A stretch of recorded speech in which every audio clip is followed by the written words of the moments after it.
Hello, hello, and welcome to the stream. Today we're going to be putting together these little boards from the last stream. These are the uh, little boards for the connection machine. So I don't know if you can see that there. There we go. The CY8013LQI connection machine. So that is the board that we laid out in KiCad, or I laid out in KiCad, to accommodate these guys here. So there's 200 different microcontrollers that were like, I don't know, 25 cents a piece. And this is a little like breakout board for them. So it's enough room for a shift register and the chip itself, some resistors and capacitors and power and stuff. And yeah, that's about it. So let's go ahead and get started here. So by the way, we have Laz over here in the corner. If you want to come on over, say hey. Hey there, this is Laz, Anthony Lazarus from Abstract to Actual. Have my own channel eventually, but here to help out with production. Learned from Patrick, a good friend of mine, and glad to see you guys today. Can't wait to see what happens here.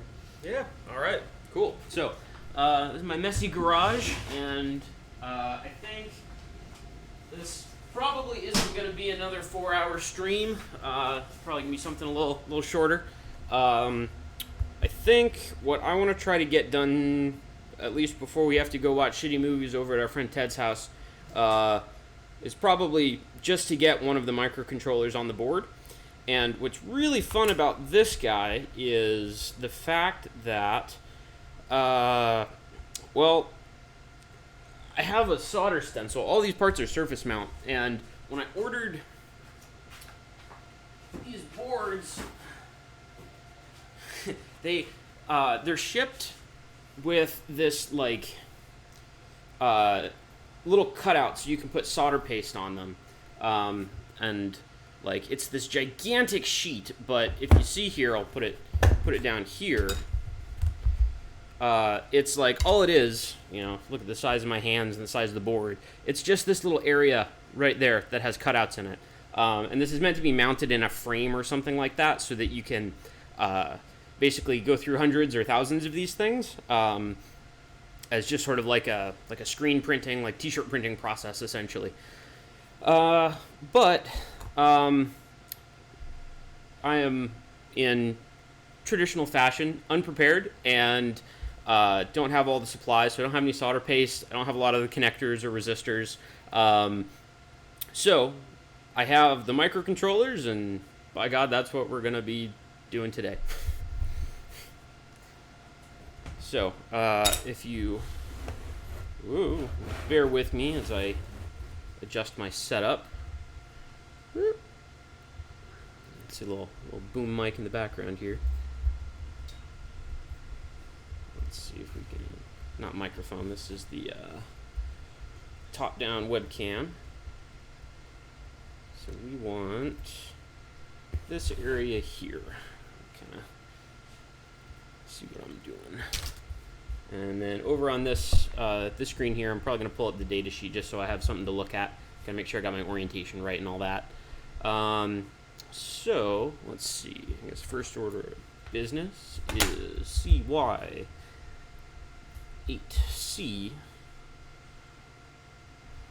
4013LQI. So this is the official website, official data sheet, and what I'm interested in is the official packaging. So I guess there's a couple different variants of it. This is the SSOP, which is like SOP stands for Small Outline Package, which is kind of funny because they say it's SSOP, which I think is like Super Small Outline Package Outline. It's kind of like labeling it as like ATM machine or something. But we have a QFN, so that is currently our only concern right now. And you can see QFN quad flat, no leads. Kind kind of a misnomer. These are clearly leads, but they don't have any like pieces of metal coming off of them like over here, you know, that you can solder onto. So generally speaking, these types of parts are generally reflowed, or they are they're not made, or they're not attached to the circuit board using soldering irons. You know, there's different ways. So ovens, hot air, things like that. Especially because this guy here, this thermal pad in the middle, is meant for, well, it's inaccessible to the soldering iron. So you got to figure out some other way to, you know, get it on there. So in that case, what we're going to do, probably, assuming that you guys can see this, I want to just zoom in. Zoop. Okay, do that, I guess.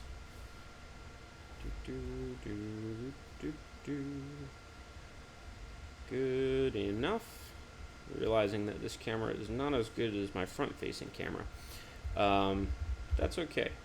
We do our best here. So, let's see. Go ahead, and as you can kind of see, hopefully, sort of, is that this is the footprint for the microcontroller, and it's the smallest, most delicate one. All the other ones are designed to be sort of like easily soldered. This one here is just constrained by the size of the package, you know, or constrained by the project itself. And I think what I'll do is I'll just go ahead and take one of these guys out. I think I'm going to set up a light just to make life a little bit easier here. Blind poor Laz in the process. But maybe this will work. Stand by. Yeah, I think this is going to be directly in your eyes. Let me know how unbearable this is. All right. Yeah, getting that stage lighting. Gotta get the 3-point lighting going. Oh yeah. Soon, once we start ramping up production quality, we're gonna have to have somebody do like makeup for us and stuff, and like, you know, we gotta go legit. So this this guy here is now well lit, and because I don't have all the right tools, the strategy that I'm going to be using for this is first to take my soldering iron right here, and I'm going to be putting just a teeny tiny bit of solder right in the center of the pad, and then from that, using a hot air gun to just attach the die to that pad and not worry too much about these leads, and then go in there with a soldering iron after the fact, after the center pin is attached, and then basically touch them up individually with solder, making sure I got lots of flux in the process. That's sort of important for this stuff. So grab my supplies. We use the ultra-fine Kester solder. This stuff is nice because it is not RoHS compliant and it contains lead. So this is SN63, so tin 63%, PB 37, lead 37%, and rosin core. So rosin is it's a type of flux, and you know, you can think of flux as sort of a mild acid, and it flows over the tops of these pins, and it dissolves corrosion that might build up on there, so that your solder sticks to your pads instead of getting all bungled up by the whatever sort of oxides or oils and stuff kind of build up on the surface. But it also helps to have just a flux pen handy, which I think I have. I gotta go find it.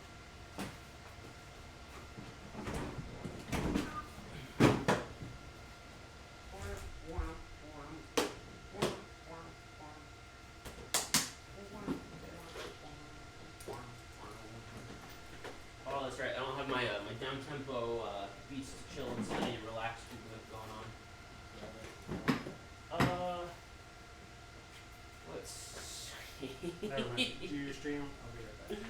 All right. Sorry, man. Actually, yeah. Let's do this. Lighting off. Lighting will plug in here. Unplug the television, which is unnecessary at the moment. That's there. Let's get the plug.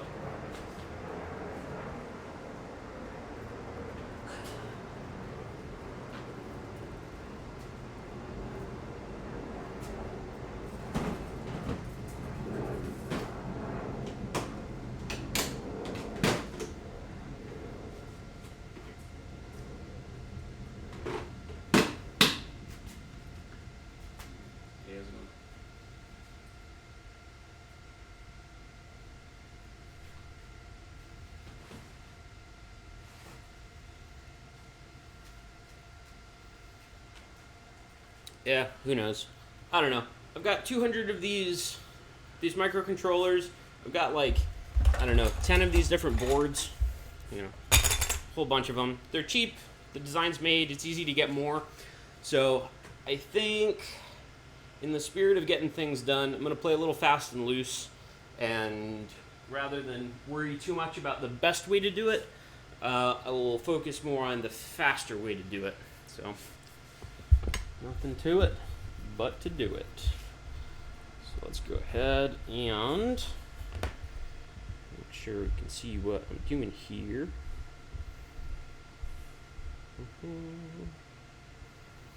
So I guess one of the more important things is to make sure that make sure that your board's in frame first of all. And yeah, it's going to be tricky to see any of this, but I'll walk you through what I'm doing. And hopefully get a better camera set up later. So, if you don't recall, or if you just never watched that stream, the way that this circuit is set up, this particular microcontroller is, it's relatively low pin count, so they have to like double up on functionality for a lot of the pins and stuff. And in this case, look, come on, fan. I'm gonna turn that on. Hopefully, it doesn't hurt the audio stream too much. But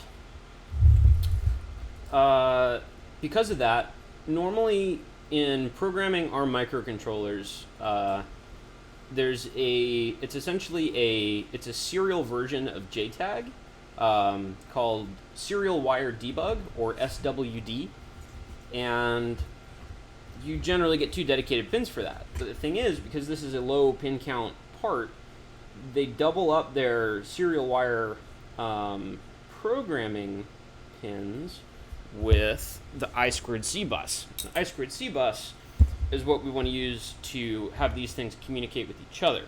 So it's a tricky kind of situation where we want to make sure that these parts are programmable, like through their SWD port, but also potentially programmable through their I2C port. Ooh, gross. You just get to see my arm there. So, first order of business. So what I was doing is taking solder and just cleaning my tip up a little bit, and you can see all the flux fumes going everywhere. I got this like solder smoke fan that it's got a really light filter on it, and I don't know. Ooh, I point it up. Well, that's upside down. Never mind. See it in the main thing, but it looks kind of like this. It's like a little fume hood with a fan and a filter on it, and it helps absorb some of the fumes, but it also helps to just redirect a lot of the smoke out of your face, which is really, really helpful when you're dealing with solder and flux and stuff. So, all right, let's try putting a little dollop of daisy right here. when you're soldering, you want to heat up basically the, okay, just a little bit there. So you want to heat up both the solder and the component at the same time. In this case, because you want to, like, you don't want to create like big thermal differentials between the thing that you're, like, the component and the thing that you're soldering to. So you try to heat up everything uniformly and then have the solder just sort of flow to all the things that are at this uniform temperature. That's the idea anyway, but sometimes you gotta play rough. You gotta, I don't know, make it do things that it doesn't want to do. That's the general, right way, TM way of doing things. So, pulled out the little thing from the little package here with my tweezers. You see, that is a dang small part. I think what would be really cool is to get a microscope with a camera on it and use that instead of something like this. So you're actually like working under a microscope. Yeah. I've seen a lot of those things, so that might be a cool thing to look into for like a couple $100. But if you're doing a lot of like rework type stuff or a lot of things that require a microscope, they're pretty useful. So Your boy already done some research on it. You what? I've researched some of it. Yeah? Alright. Nice. So Laz is a step ahead of the game here. Researched it already. But so I honestly don't think it's possible to tell from this particular camera, but there's a small, almost microscopic dot in the upper left corner here that refers to pin 1. It's just an orientation indicator, and what it can do,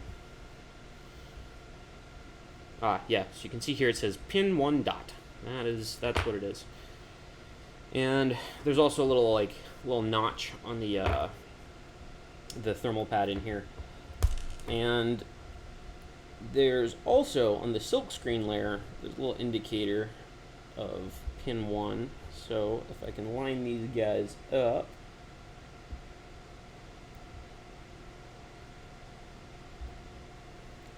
just balance it right on top there.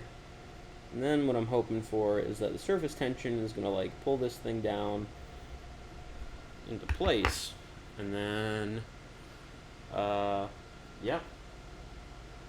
then it sticks, and then I can flow some stuff underneath it, flow some solder to the actual the leads. So what I've got here, this is a Drill Master heat gun with 2 speeds, dual temperature. So completely ill-suited for any sort of precision soldering process, but we're going to use it anyway. It's for indoor use only, it says. It has 2 speeds, 1 and 2. And I think it is a constant heat. It's like 1 billion degrees. So what you would normally want is a what do you call it? They have like temperature controllable heat guns. You can control the exhaust speed from it, the temperature coming out of it. There's different nozzles to apply heat in different ways. They're very sophisticated and really, really nice for doing like precision stuff. Just like this, but we don't have one. I think for the next stream, I might want to do this at the office, just because we have more stuff and bits and pieces and parts and stuff. So we can set up there, maybe make a day of it or something. But that'd be cool. Let's see. I'm gonna unplug this fan. I have one power strip. I have it fully tapped out right now with all my stuff. So I'm gonna have to prioritize here. Okay.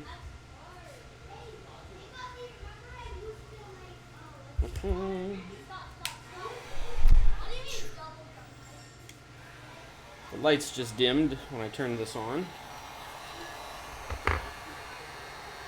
So I'm doing here is just trying to heat up the area generally, and then once everything kind of like warms up, then you want to heat the thing specifically right in the spot. And then I'm just going to jostle it a little bit with my my tweezers just to kind of align it properly, and then hopefully that'll be a good enough bond for now anyway. Well, and we don't want this little guy to get air and fall off. So I just gotta be careful there. I'm bracing it with my tweezers a little bit as I get the fan closer.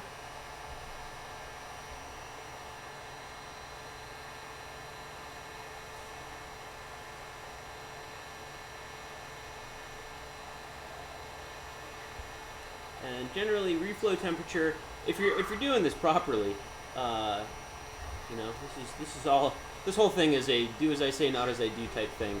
But the way to do this properly is to do reflow properly is you have a profile, right? So you want to you want to soak the entire board and all of the components in heat and bring them up to the same temperature, and then you will rapidly bring it to the reflow temperature, which gets all of the solder liquid, and then you cool it off in a very particular way, and they call them reflow profiles. But this is very much not a reflow profile. This is just dumping heat into it and hoping it sticks. So if you're trying to do anything with high reliability, anything with high degrees of, higher yield, high repeatability, then you definitely want to, invest in equipment to do the right process. But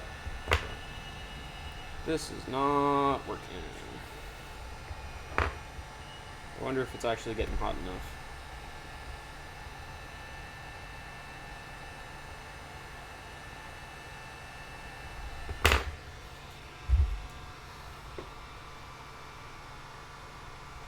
So it is clearly hot enough to melt solder, because it can melt it off of this wire, or off of the spool itself.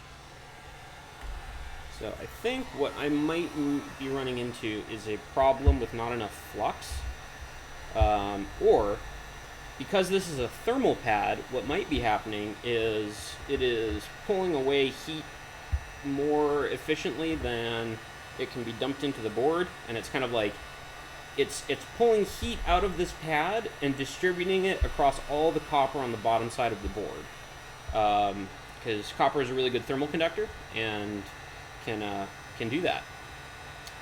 But it is also that's good if your microcontroller is getting hot, but it's really bad if you're trying to solder the microcontroller on in the first place. Oh, there we go. Okay, so that looks like it's getting liquid.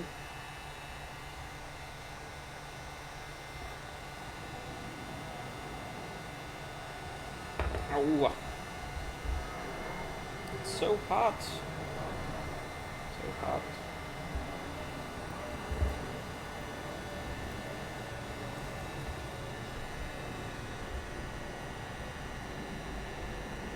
Yeah, this is also a problem of not having enough flux, I can tell. I don't know if my roommate is watching, but she's far better at this stuff than I am. So when it comes to flux, how much would you typically use then? More flux, the better. I don't know. I just blob it on there. I'm generally pretty liberal with it. But if I had some, I would show you.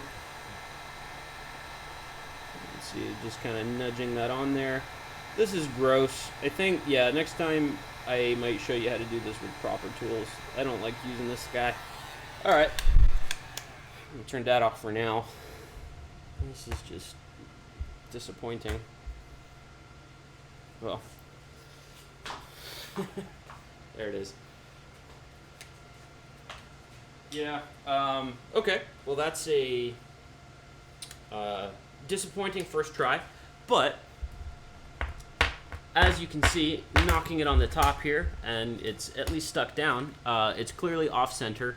Let me show you. Zoom in here. If it will focus. Will it focus? I wonder if this thing has like autofocus or something. But what you can see from here, maybe, yeah, is it's like you can see these pads, these guys, and you can see those pads.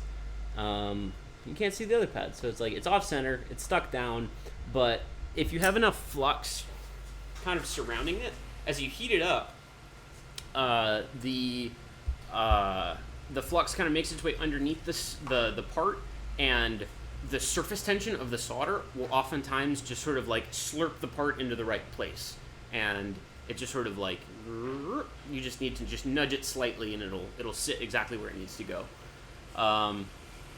But for the time being, I don't know. What do you think in the schedule?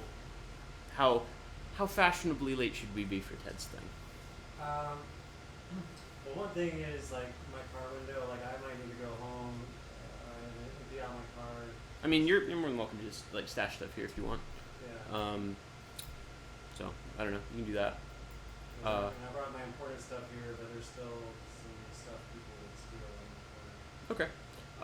All right. So I might end the stream for now, and then yeah, we'll talk logistics and stuff. But in short order, we'll have another soldering stream, and hopefully put this thing together properly. But just to show, what I have before I end this, I've got a big old bag of through-hole 7-segment displays.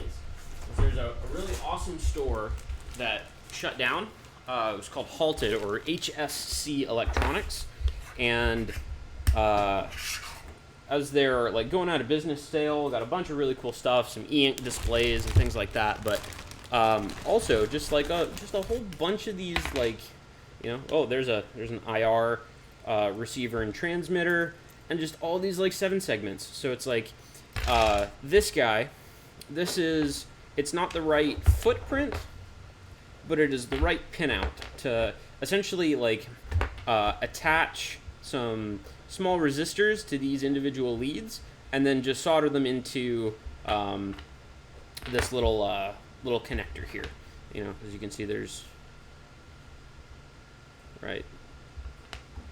The separation on these things is 100 mils, or what is that? And it's like 2.54 millimeters. So 100 mils being thousandths of an inch, so 0.1 inches. Yeah, so the idea is to essentially have this as a sort of display, so you can represent different states with the different LEDs. So even if you're not using it to display actual numbers, you can use it to display, you know, whatever. Like maybe the top 3 bars are good, and then like, you know, it shows 11 or something like that. You know, just the sidebars that could be like an error state or something. So because there are, you know, there's 7 segments plus one of the punctuation marks. You have 8 LEDs to work with. So 8 LEDs, 2 to the 8 is what is that? 512, or is that 256? 2 to the 10 is 1024. So it would be 256. So you have 256 different states that you could use that could be represented by a single 7-segment LED or 7-segment display. So that is, it's somewhat troublesome because you'd have to decode whatever it is that it was showing on there, but 256 states is pretty reasonable for debugging purposes and stuff like that. So you can get a lot of information out of this thing. So that's kind of why I wanted to put these on here. And if you have a whole bunch of these different boards with a whole bunch of these displays, you can then use them to sort of like show what's going on, you know, internally inside of each microcontroller. And if say you're computing, you're having this whole grid of over 100 of these things, like crunching numbers. Say you're separating work so that you can solve a hash like MD5 or something like that. You could have the MD5 hash displayed across this thing, so you can treat this like a unified display, or treat it as individual status LEDs for the particular microcontroller. So that's the intent anyway with this, and yeah, so I'm gonna go ahead and end the stream for now. Thank you guys for watching. Those of you that are, I'm not actually checking the Twitch Slack or the Twitch like messages or anything like that right now, but yeah, when I actually get the parts in hand to assemble it properly, I'll see you guys again. Thanks for watching. All right, until next time.